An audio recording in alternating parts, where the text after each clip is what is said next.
there, I'm Cheryl Goodwin-McGarrah, your go-to guide for life's messy and magical moments. As a farm girl turned single mom, I often wondered what life would look like after my kids were grown. Turns out, it was all about rediscovering and loving myself first. On this podcast, we'll dive into topics that touch the soul, like love, loss, triumphs, and setbacks. So grab your favorite drink and buckle up. Welcome to the Imperfectly Charming Podcast.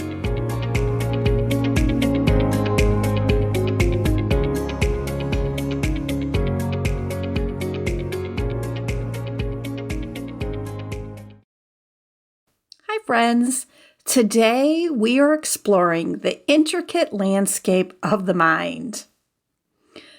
During the first year of COVID, I was given a gift which started me on a journey of mental fitness, learning to forge new neural pathways that transform our response to life's challenges.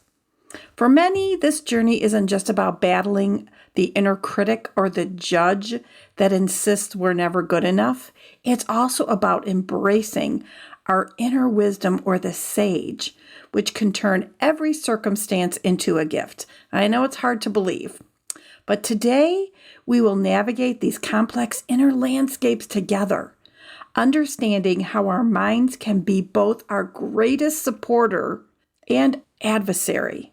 Today's episode is titled Best Friend or Worst Enemy. Let's dive in.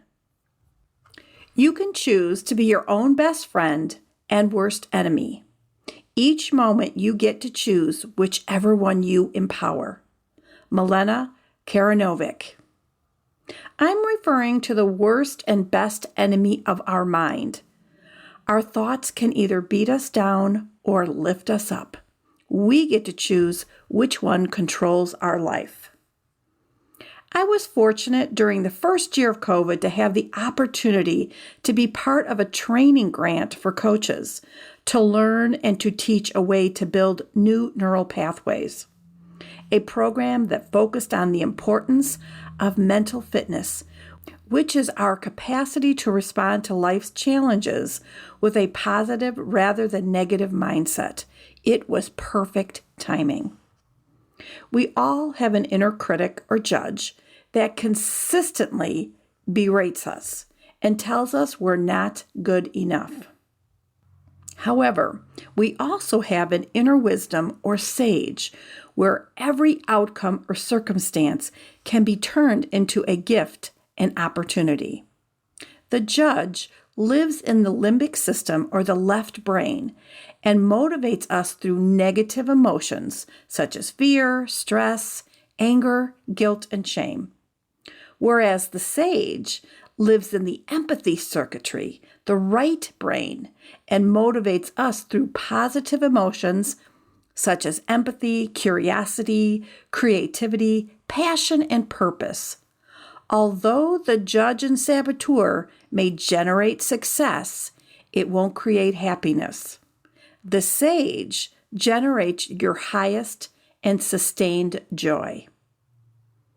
Even though going through this program was just what I needed, little did I know it would have a profound impact on my relationships, specifically with my mom.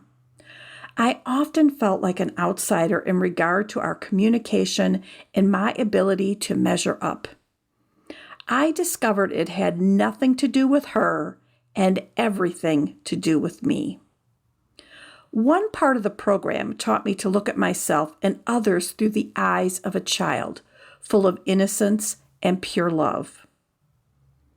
We all go through big T and little t traumas in our lives, such as death, bullying, or even an accident, that shape and form our views. When we were little, our minds helped us cope the best way we knew how, which carried over into our adult experiences. By using my own childhood picture, I was able to see that beautiful child as a whole and perfect being. I was also able to see others through their innocence and perfect being by visualizing them as a child. It gave me a whole new perspective on any negative person or circumstance. You are your own best friend and worst enemy. Only you can take yourself higher or make yourself fall even lower. Dr. Prem Jagyasi. If you're feeling pulled in a new direction and ready to commit to increasing your mental fitness, weaken your inner judge, strengthen your inner sage, change your story, and love your life, I invite you to learn more about the program or try seeing others through their child's eyes. Your mind can be your worst enemy or your best friend. Which will you choose? As we conclude today's episode, I hope you're leaving with a deeper understanding of the dual nature of our minds. Remember, you can be your own best friend or worst enemy. You really get to decide. It's totally up to you. This mental fitness journey isn't just an exercise in thought. It's a transformative process impacting every aspect of our lives, as it did profoundly with my relationships.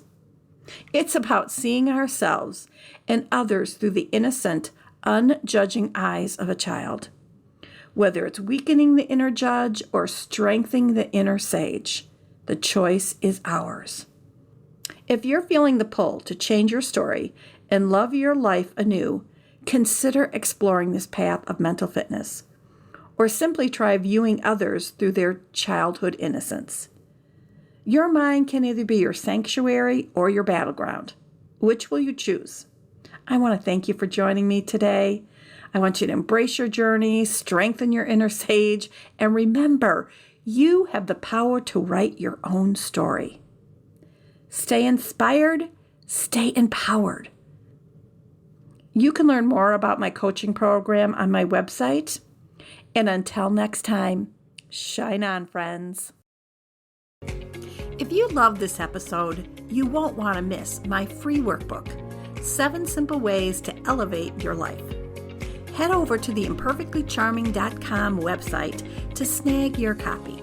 And hey, if this podcast resonated with you, do me a favor, like, share, and hit that subscribe button.